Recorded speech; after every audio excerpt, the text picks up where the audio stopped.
at the University of Hong Kong, and her research work is in the area of complementary and alternative therapy, with particular focus on populations in need of symptoms management, such as survivors of intimate partner violence, cancer patients, and caregivers. She has conducted several large randomized control trials to improve health outcomes for abused women and stress of caregivers of elderly family members. She's now visiting UVic. We've been trying to set this visiting professorship for her for a while now. COVID has slowly delayed, but I'm glad she's here, and she's collaborating with my lab, the Digital Health Lab, as well as with Dr. Ryan Rhodes' Behavior Medicine Lab. And she's currently working on using digital technology to promote physical activity in cancer survivors. So she's been working on this project with us while she's here. So over to you, Denise. Thank you. Thank you, Sam and Lee, for your kind introduction. My name is Denise. I'm an assistant professor from the School of Nursing at the University of Hong Kong. It is my great pleasure to share with you some of my knowledge and research experience of using telomere length and telomerase activity as markers of cellular aging for evaluating lifestyle interventions.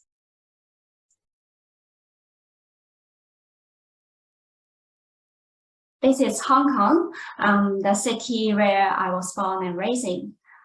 This is the lookout of the Victoria Peak. This is a very fantastic view of the city. In case you haven't come to Hong Kong yet and have a plan to visit, I would definitely recommend you to go to these lookouts. You can easily access to this peak by historical cable car from the city center. I'm sure the view would not disappoint you. And this is the University of Hong Kong. This is the main campus with more historical buildings. And I'm currently working in the medical campus, which is around 10-minute drive from the main campus of the HKU. My profession is a registered nurse. This is a picture taken during class.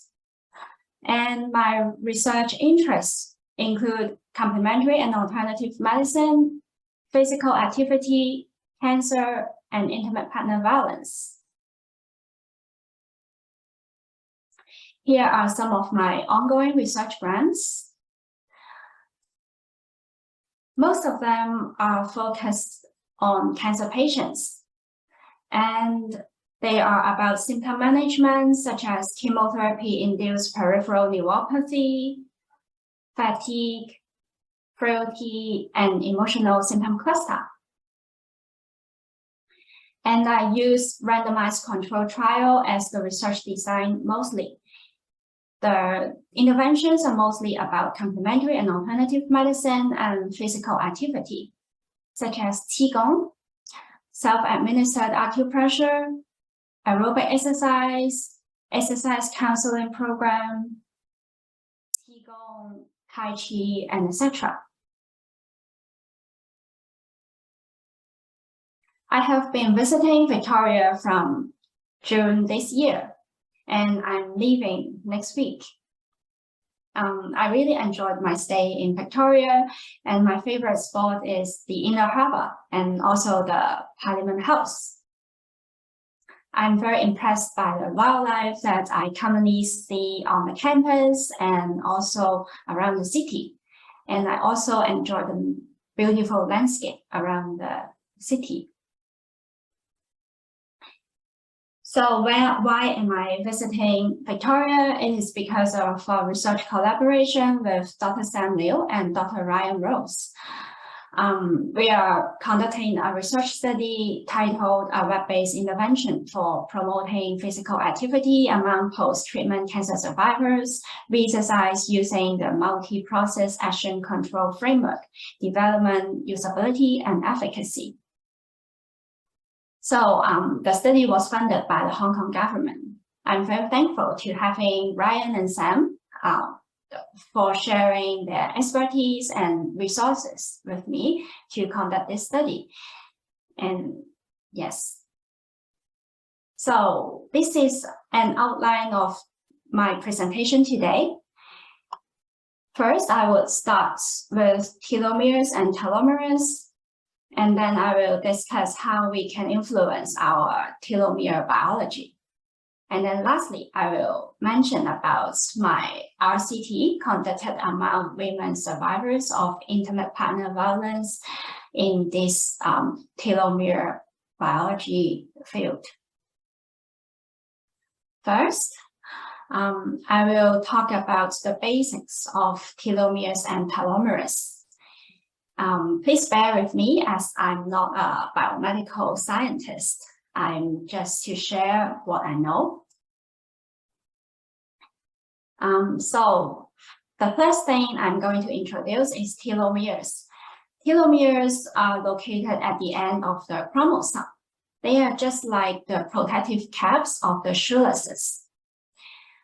Telomeres are repetitive sections of DNA found at the end of the chromosomes, and they consist of the same sequence of bases repeated over and over. As you can see from this figure, telomeres are represented by the lighter region of the chromosome. Although they are very small, they are vitally important. It functions to protect the end of chromosomes from deterioration and maintain cell stability. Telomere is considered as one of the most important biological hallmarks of aging. These three scientists have been awarded with Nobel Prize back in 2009 for discovering the molecular structure of telomeres and co-discovering the enzyme Telomeres. The chromosomes are shortened every time a cell goes through DNA replication. But because of protection of telomeres, the only parts that the chromosome loses is the telomere, as you can see from this diagram. Therefore, the chromosome can be left undamaged after cell division. You can imagine, without telomeres, every time a cell divides, important DNA will be lost, and therefore resulting in the loss of the entire gene.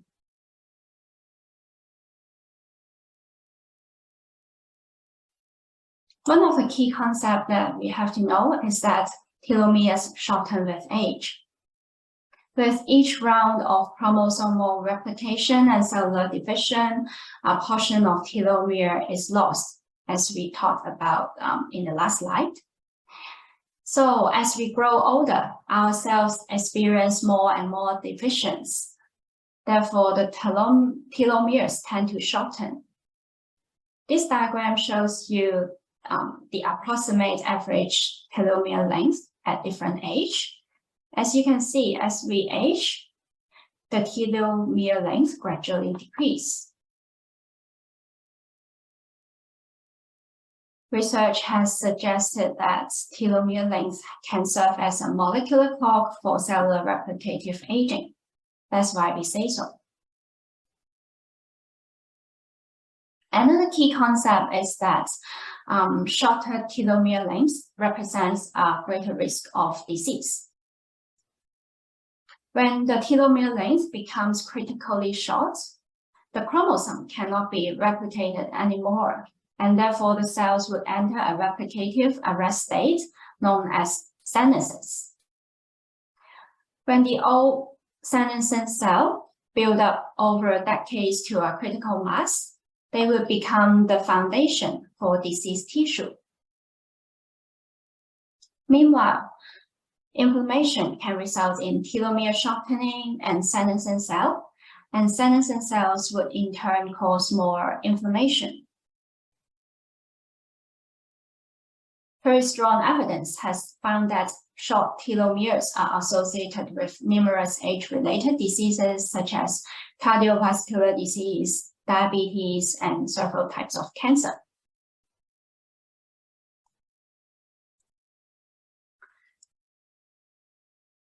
The shorter your telomeres, the higher the risk of dying from cancer, cardiovascular disease, and of dying at younger ages. This is uncovered by a very large-scale population-based study conducted over 60,000 people. Another population-based study conducted in Italy, the authors follow up participants for over 10 years. They divided the participants into shortest, middle, and longest telomere lengths. It was found that those with the shortest telomeres have higher odds of cancer incidence and cancer mortality. Up to this point, you may wonder, is there any innate mechanisms of protection from telomere shortening? The answer is yes. In our body, there is an enzyme called telomeres. Telomeres can help to replenish telomeres. So telomeres consists of a protein and RNA components. The RNA can serve as a template to synthesize extra telomeric DNA. Therefore, the telomere sequences can be added to the end of the chromosomes so as to maintain the length of telomeres.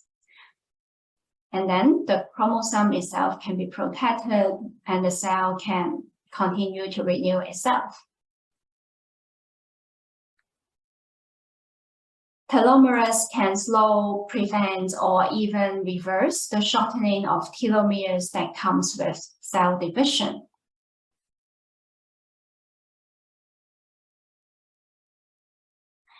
Research has concluded that dampened telomerase activity is related to immune and whole body aging, and high telomerase activity promotes longevity and prevents cellular senescence. However, sometimes too much telomerase activity may not be necessarily good. Imagine if the cells are prone to becoming cancerous. It would mean too much telomerase activity may indicate that the cell is would not die off. So that can represent a greater risk of cancer. Anyway, overall researchers have agreed that telomerase also plays a very important role in aging. Now we can move on to the second portion of my presentation, how we can influence our telomeres and telomeres. You can imagine our life experience and the way we react to those experiences can make an impact on telomeres and telomeres. In another saying, we can actually control the rate we age at the cellular level. Research has found that inflammation and oxidative stress are two primary factors that can accelerate telomere attrition. Psychosocial, behavioral, environmental factors such as obesity, smoking, or chronic psychological stress can induce inflammation and/or oxidative stress, and these can result in consequences on the telomere biology. Healthy lifestyles, which can reduce inflammation and oxidative stress, are positively associated with telomere length. Healthy lifestyle behaviors such as habitual physical activity and healthy diets the diet rich in dietary fiber and healthy fats, they can reduce inflammation and oxidative stress and therefore benefit the telomere length. The telomere shortening can be delayed or the telomeres can even be lengthened. In contrast, if we have sedentary lifestyle, high intake of sugar or saturated fats that is detrimental to our telomeres. Here are some recently published review papers on the effect of on the association between lifestyle and telomere length. The first two are systematic reviews, and they yield pretty consistent conclusions. Let's look at the first review paper. It consists of 30 included studies. The authors found that 1/3 of the included studies reported significant benefits of interventions for delaying telomere shortening. The results were pretty consistent, especially in those weight loss interventions and the interventions involving multiple lifestyle modification components, such as diet and exercise. Supplement intervention studies, on the other hand, yield no positive results. Another review paper included 38 studies. The authors found that regular moderate vigorous physical activity, dietary patterns rich in vegetables and antioxidants, and the stress control techniques were associated with greater telomere lengths and improvement in oxidative stress markers. On the other hand, stress, obesity, smoking, and alcoholism showed negative effects of shorter telomeres.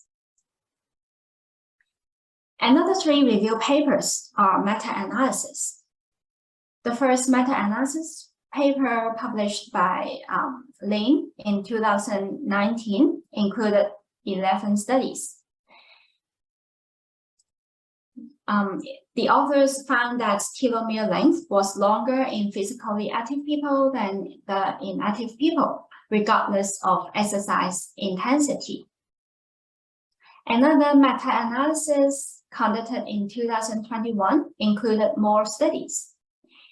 They found that physically activity individuals, although appear to have longer telomeres with moderate effects, the evidence was of low certainty because the quality of the studies were low, and the effect was not statistically significant when accounting for publication bias and stratifying by age.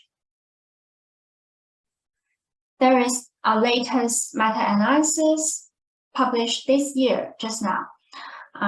The authors included RCTs only, and a total of 7 RCTs concluded that aerobic exercise was effective as a type of exercise. And the authors suggested that exercise for more than 6 months involving a change in the lifestyle is beneficial for telomere length.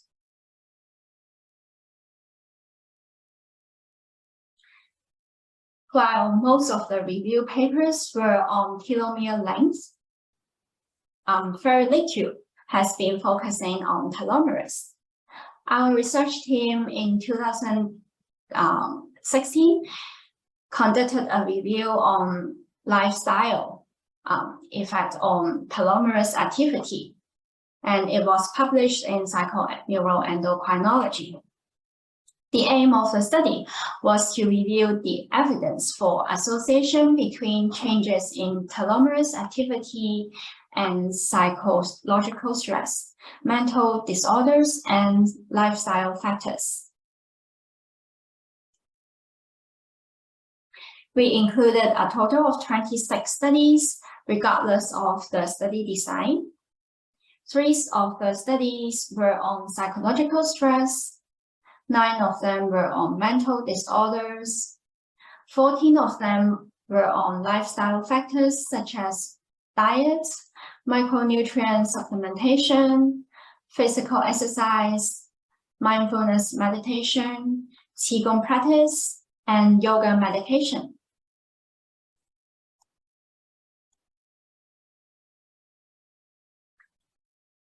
I'm going to discuss each association one by one, and I will illustrate some representative or widely cited studies for each association.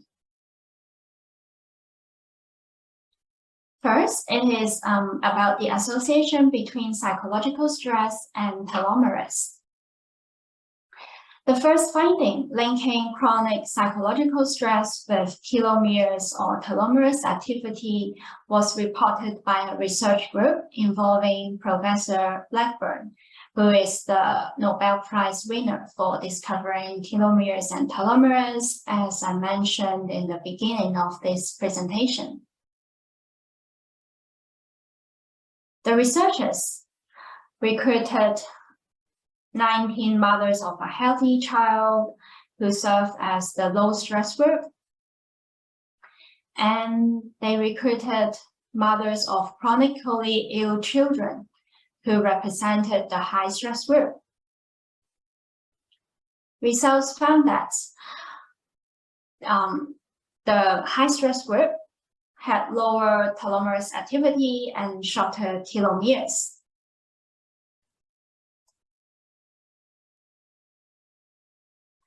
Another study was also conducted by the same group of researchers, Apple. So the same group of researchers designed another experiment in 2010. They studied the effects of acute psychological stress on telomerase activity. 22 dementia caregivers representing chronic psychological stress and 22 matched low stress controls were recruited. They were exposed to an acute laboratory psychological stressor and then measured the changes in telomerase activity from 0 to 90 minutes after onset of the stressor. So this time, they are studying the effects of acute psychological stress. And the psychological stressor induced in the laboratory consists of several components, including preparation of a speech, delivery of a speech, as well as conducting mathematical tasks.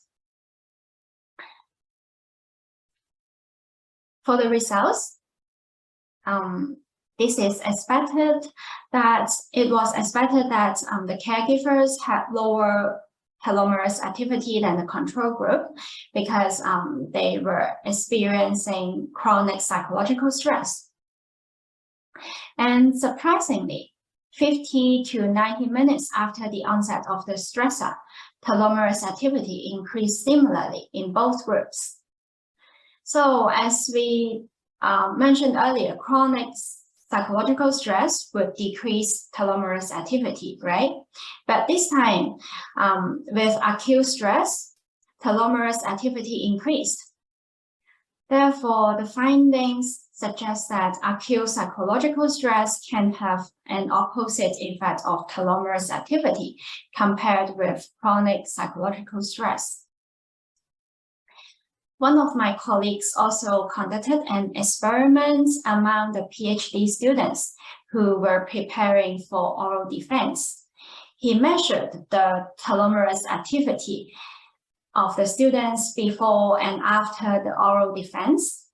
Similarly, he found that the telomerase activity after the oral defense was significantly lower than before.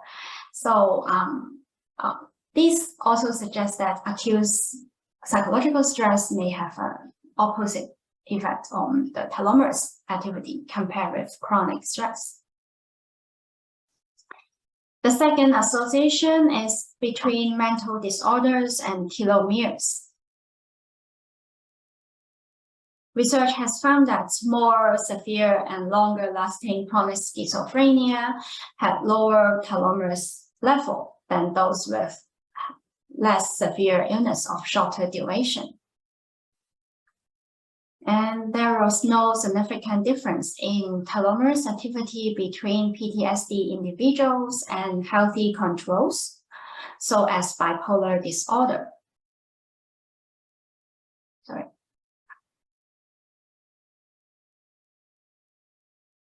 However, for the patients with major depressive disorders, several studies have consistently found that telomerase activity elevated and the loss of telomeres were accelerated. So this gives us another insight. Elevated telomerase activity can also represent a compensatory response to cell damage triggered by excessive loss of telomeres. Regarding the association between lifestyle interventions and telomeres, there is one intervention that I would like to, lifestyle intervention I would like to share with you, which is about Mediterranean diet. As you know, Mediterranean diet is composed of very much greenery, whole grains, and healthy fats. The aim of the study was to investigate the hypothesis that lower adherence to Mediterranean diet pattern might be associated with markers of accelerated cellular aging, including reduced telomerase activity and shortened telomere length. Participants were elderly subjects in Italy, stratified according to Mediterranean diet score, low adherence, medium adherence, and high adherence. It is an observational study, and telomere length, telomerase activity were measured. For the results, participants with the highest adherence to Mediterranean diet show the longest telomere length and the highest telomerase activity compared to other groups. So this supported their hypothesis and suggests a very novel role of MD, Mediterranean diet, in promoting a healthy lifespan. Another intervention is yogic meditation. One of the studies supporting the effect of yogic meditation on telomeres was targeted on the family dementia caregivers.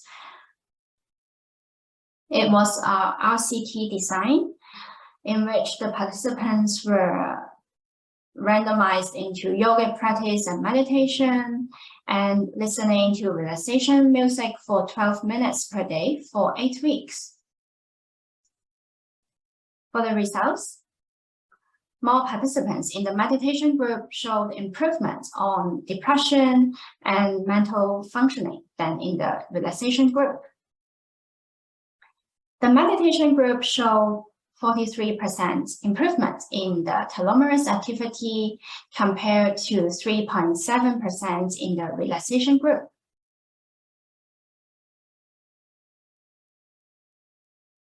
So the results were pretty encouraging. And here are some conclusions from our review. We concluded that mixed results were found for the effect of lifestyle interventions on telomerase activity, and most studies were still pilot studies with small sample sizes, with mostly fewer than 100 participants. And we also reviewed several other studies and found that changes in telomerase activity may be detected in a relatively shorter period of time compared with telomere length. Telomerase activity may change acutely or several months after the onset of lifestyle interventions, while telomere length may take a longer time, such as years after implementation of the intervention. The response of telomerase activity seems to be faster than telomere length. Therefore, examining telomerase activity may compensate for the lack of early response of telomere length changes. And here comes our randomized control trial conducted among women survivors of intimate partner violence. Our study findings were published in JAMA Network Open in 2019. And two of the key researchers in our team are shown here. So Professor Tirari was my PhD supervisor. She was a nurse with extensive research experience in IPV.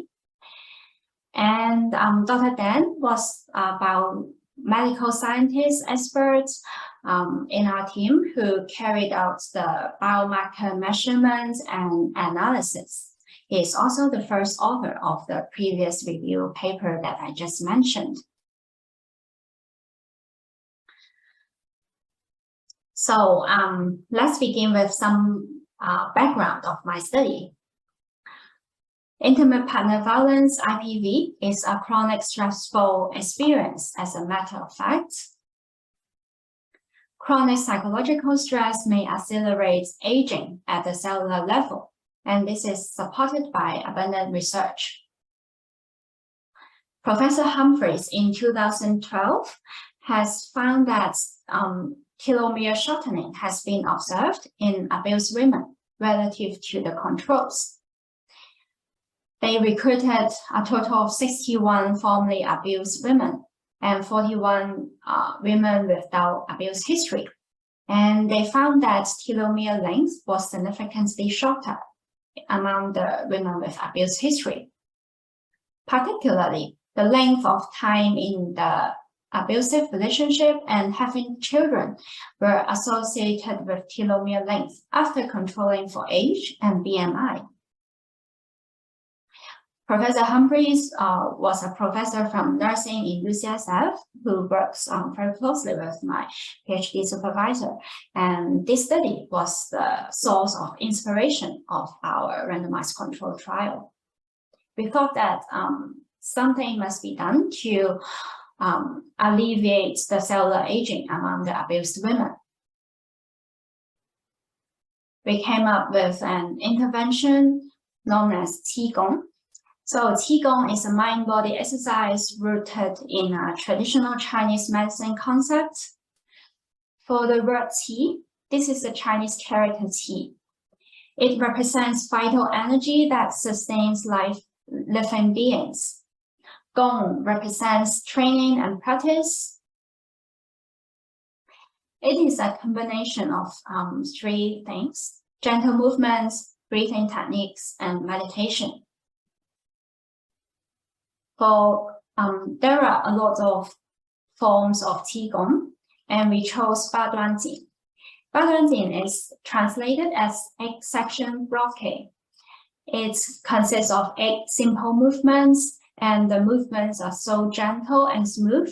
So they think it is like silk. That's why it is named as 8-section blockade. And these are the 8 movements of Baduanjing. It is the movements were very simple, involved a lot of stretching exercise, and the participants need to match the movements with breathing techniques and also meditation. They were very simple to learn, and therefore we chose it for our participants. The aim of our study was to evaluate the effects of Qigong on telomeres activity, pro-inflammation cytokines, perceived stress, and depressive symptoms among the Chinese women with a history of IPV. We hypothesized that after the intervention, the participants in the intervention group would have greater increase in telomeres activity, and greater reduction in pro-inflammation cytokines, perceived stress, and depressive symptoms. It was a randomized rate-list control design. Participants were Chinese women older than 18 years old, assessed to be abused by an intimate partner in the preceding year or longer. Participants were randomized equally into the intervention group and waitlist control group. This is the intervention condition. The participants need to attend Qigong group training sessions twice per week for 6 weeks.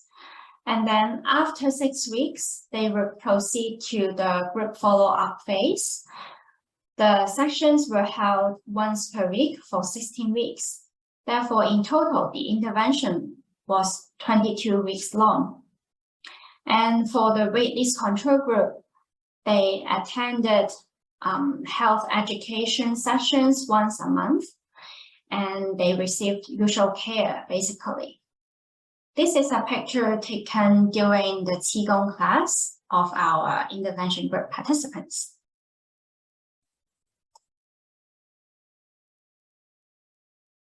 For our outcome measures, we had biomarkers measurements, which include telomerase activity in peripheral blood mononuclear cells and other modulating chemical factors, which are pro-inflammatory cytokines IL-6 and TNF in the peripheral blood plasma.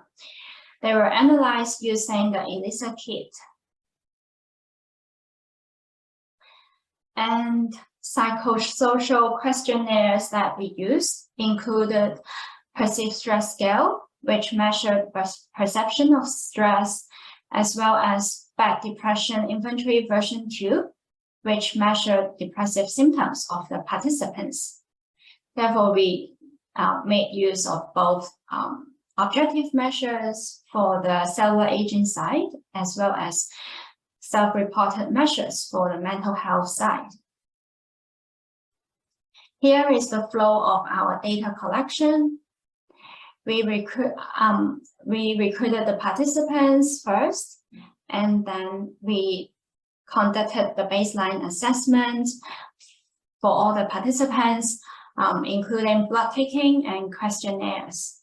After that, they were randomized. For the Qigong group, they attended Qigong training classes and follow-up sections, and they were prescribed with self-practice prescription. And this lasts for 6 weeks for the training parts. And after 6 weeks, here comes the post-training data collection point, which involve questionnaires only. And then after 16 weeks, Qigong follow-up, and after the post-training data collection points, the participants in the Qigong group attended the follow-up classes once a week, plus self-practice. And this lasts for 16 weeks. And then after 16 weeks, we had the final data collection points, which involve both blood taking and questionnaires. The data collection points for both groups were the same. Just the treatment conditions were different. And here comes the results. First, the consult diagram. We recruited a total of 271 women, and we assigned them randomly into 2 groups. The dropout rates was less than 10%, and we used intention to treat method to analyze the data. Here are the study outcomes. First, for our primary outcome, telomerase activity, the group times time interaction effect was greater than 0.05. We could observe an increase in telomerase activity in the intervention group, but not in the control group. However, the between group difference at the post-intervention time point was not statistically significant. So as the other biomarkers, IL-6 and TNF-alpha. Although we observed a decreasing trend of IL-6 and TNF-alpha among the intervention group participants, but not in the control group, the between group difference at post-intervention was not statistically significant. Therefore, the intervention did not have a significant benefit on the cellular aspect of the participants. However, for the mental health outcomes, depressive symptoms and perceived stress,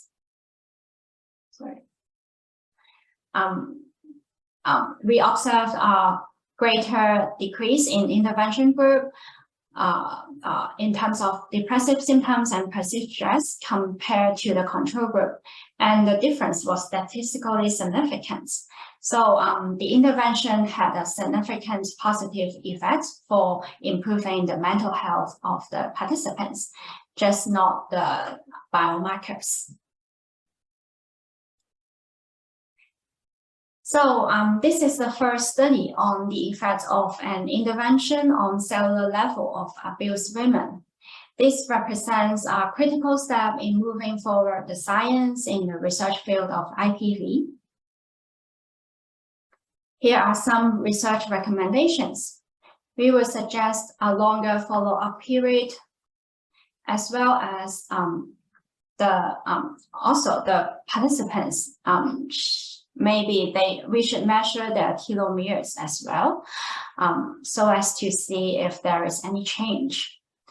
And for the mediate, because we could observe a trend in the telomerase activity, but yeah, we are still very uncertain about whether the intervention effects on the telomerase activity has been obscured by other variables like acute stress. Besides, for the mental health outcomes, the researchers should investigate the mediating mechanism that underlie the effect of Qigong, and also the mental health measures we used were self-reported. It is good for us to also use some objective measures to measure mental health. For the recommendations of practice, we would suggest the service providers in the practice setting to consider adopting Tigong training as a complementary therapy for abused women who present with depressive and stress symptoms. And here is a little summary of my presentation today. Examining telomere length and telomerase activity may help revealing how stress affects cellular aging and health, and it is possible to make use of these parameters to determine what kind of interventions can slow down cellular aging and improve health. While telomere length may change slowly over time, telomerase is a dynamic enzyme that may produce short-term changes, so may be measured over comparatively shorter time spans than the telomeres. Although our study findings were negative, we have some flaws about using telomerase activity as an outcome measure. Firstly, the researchers can allow a resting period for the participants before sample collection, so as to obtain a relatively more accurate measurements of basal levels of telomerase activity.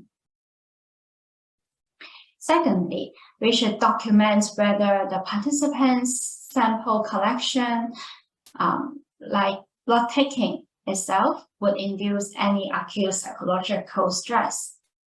This may help us interpret the findings more comprehensively. Also, there has been suggestions from the research field that measuring telomerase activity together with telomere length, or the telomerase-telomere length ratio, may provide a better, more comprehensive information about cellular aging or states of distress compared to telomerase activity or telomere length alone.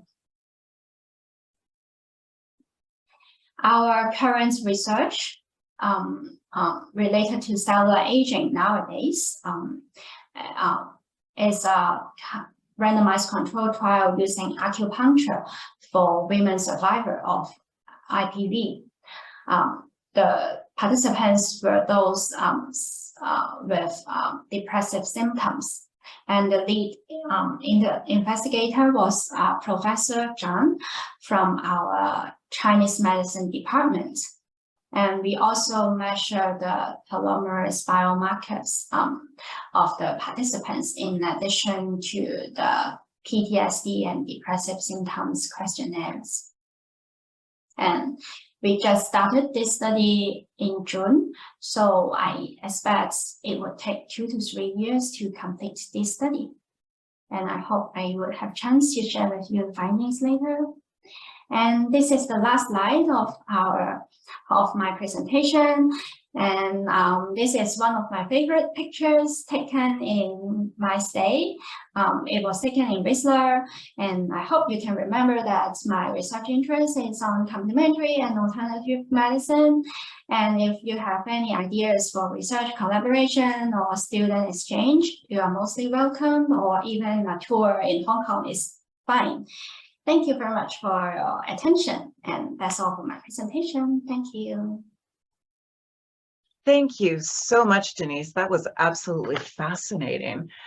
We can open the floor now for questions. If anybody has a question, you can click the raise hand in the bottom of your Zoom bar. You could turn your camera on and physically raise your hand, or if you prefer, feel free to put your question into the chat function, and I'll be happy to pass that on to Denise verbally so that she can answer it. While I'm just waiting for any questions to come out, Denise, I was wondering if you know if there's any genetic component to the length of telomeres. I have, on my mother's side, I have a very, very long-lived family. My grandmother lived into her hundreds. Her siblings all lived into their late 90s. Very few conditions. My mother's in her 80s. No conditions whatsoever. Do you think there might be a genetic component to telomere length? I guess for telomere length, it is both affected by the genetics and also the lifestyle. I believe lifestyle is a very important, plays a very important role in lengthening the telomeres. And this is how the Nobel Prize winners discover the telomeres and about the effects of psychological stress on telomeres. I'm very happy to hear that your family has a very good history of having a long lifespan, and nowadays the telomere length is not routinely assessed in the laboratories, but I know that some of the laboratories, some of the physicians starting measuring the telomeres of some patients or some individuals. I'm not sure, but yeah, I'm not a biomedical scientist, so I cannot fully answer your question, but I believe your family's lifestyle should be very good, so that they have such a long lifespan, and yeah, and they may have very good genetics or family history as well. Yeah. Okay, thank you. Christine, go right ahead. Hello, Denise. Thank you for that excellent presentation.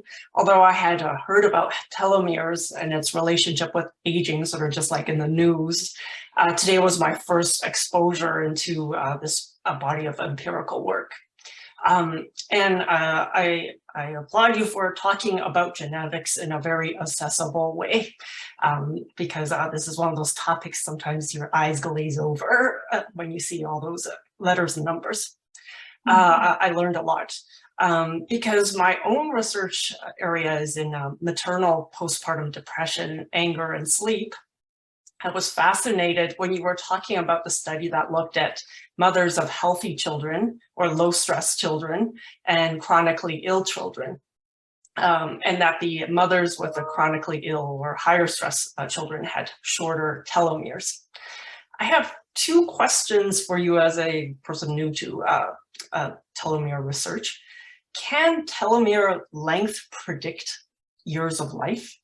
And also, what do you know of the connections between sleep, for example, sleep duration or sleep disturbances or insomnia, and telomere length or telomerase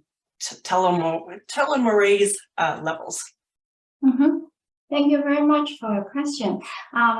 Yeah, first of all, for telomere length, I think it is associated with increased disease risks.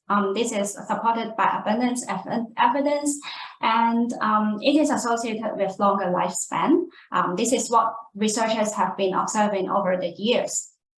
And the second question about sleep, I think sleep, the relationship between sleep and telomeres, it is not widely investigated nowadays, and this is probably a great research direction if you are thinking about this. I remember I did think about research grants about linking between sleep disturbance and telomeres, but ultimately I didn't put it forward because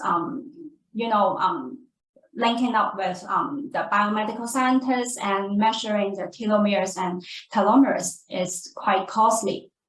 So I didn't put it forward. And if you're interested, I would be very happy to see you conduct such a research on this area. Yeah. Yeah, and then I just want to note too that it would be interesting to do cross-cultural work, because I would say that Canadians or Westerners tend to have longer sleep lengths, and in Asia, shorter sleep durations or lengths are the norm. So it will be interesting to see how that influences telomere length and telomeres levels. Yeah. That would be great. Yeah. If you have interest in collaboration, we can think about it further in the future, right? Yeah. Thank you. Great. There was a question in the chat, Denise, of somebody's asking, Susan McDonald is asking if the reference page, if your reference page could be popped back up on screen, that would be great. Yeah, sure. I have 3 pages, so I may scroll down. So this is the first page and second page. Do you want to circulate the PowerPoint slides afterwards? I'm not sure. That would be great. Yeah, sure. Thank you. Thank you. All right. Does anybody else have a question for Denise that they'd like to bring forward? Joanne, I don't want to put you on the spot, but I did notice you turned your camera on, but your camera's facing the ceiling, so I couldn't tell if that was an indication that you had a question. There you are. Yeah, I have some questions in my personal chat box. It is from Joanne. So do you have any idea of how long it may take to reverse the effects of chronic stress?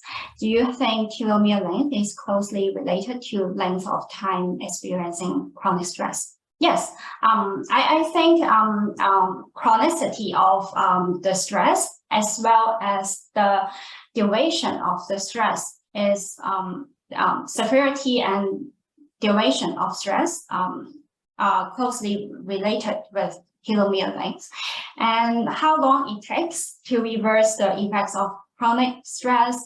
I don't really know, but usually some researchers have, I think some meta-analysis have suggested aerobic exercise of more than 6 months would be beneficial for telomere length. And I'm not sure whether it may take even longer for those who experience chronic stress, but I would think a habitual lifestyle lasting longer than 6 months or 1 year would be good, but I'm not very sure about the exact duration. And why did I choose Qigong as an intervention? Do you think martial arts such as Tai Chi or Karate may use similar findings? The reason why we chose Qigong is that Qigong is a mind-body exercise, and as I point out in some of the research studies, for the lifestyle interventions, it is good to combine mindfulness and exercise nowadays for the lifestyle intervention. And for the there are quite a lot of meditation exercise that have been conducted many years ago that demonstrate very beneficial effects on the telomere biology. And in Chinese population, Qigong is a very widely accepted modality, and we know that Qigong would be quite acceptable to our participants. Therefore, we choose this mind-body intervention as the intervention for our RCT, and we believe that the exercise that puts mind and body together can benefit them, can achieve the benefit of exercise the most. Other martial arts like Tai Chi or Karate, I guess they would be good as well. Thank you. I think we have time for one last question if anybody had something. Anastasia Maladu has a question. Yes, hello. Hello. Hi, Denise. Thank you so much for this wonderful presentation. I really enjoy it, not only because you presented so interesting topics, but personally, I have done some work and I have an interest in healthy aging. So in the spring, I was in Greece, where is my origin, and I presented a similar presentation, very similar to you, about healthy aging, talking about the interventions we can make in order to keep our aging process better. So I refer to telomeres as well, not of course with empirical evidence on this. And now we are collecting data from Greeks based on their experiences of the last year being in a chronic stressful situation of a crisis that lasts 10, 12 years now in Europe and especially in Greece. So I was interested if you want to replicate this study with Greek population having this chronic stress and at the same time living in a place where the Mediterranean diet is everyday practice. So they have pros and cons, and see how these different cultural differences, as my colleague Christine referred before, plays a role in this aging process and the telomerase length and all this kind of stuff. Very interesting. There is an open invitation, of course, and probably we talk again via email if you are interested. Yeah, sure. Although I don't really know very clearly about the different cultures that you just mentioned, but I believe that would be a very interesting research collaboration and research proposal. Thank you. Thank you, Denise. Thank you. Great. And we just have one last question that I'll take from the chat from Zifa. Overall, what is the evidence saying? Is the evidence saying that the environment still has a greater influence on overall health? Oh, this is a very difficult question. Yeah, I personally think both environment and genetics, they have contributions on the overall health. On one hand, we cannot control our genetics, but we have control of the environment that we are exposed to, like adopting what kind of lifestyle and what kind of health behaviors. So I do not really know how to answer this question, but I just want to express my belief that adopting we can change our environment, but not our genetics. That's what we can do, and that's what we researchers would like to promote in our society for the people, right? Thank you. Great. Well, I think we'll leave it there. Thank you so much, Denise, for your fascinating presentation. That was very easy to understand with such a complicated topic. Thoroughly understood that. Lots of great takeaways. So really, really appreciate that. Everybody who attended, thank you so very much. And I will offer, Denise, my best wishes for an excellent last week of time here in Victoria. I hope you have a wonderful experience with that. And I'm just going to give Sam the very last word because he's raised his hand, and Sam's been hosting Denise here at the University of Victoria. So I'll just, let's see. There you go, Sam. Thank you so much, Denise, for the wonderful presentation. This is fascinating and sharing the results with us. And thank you so much, Leah and ILET for hosting and making this presentation possible today. Thank you so much, everyone.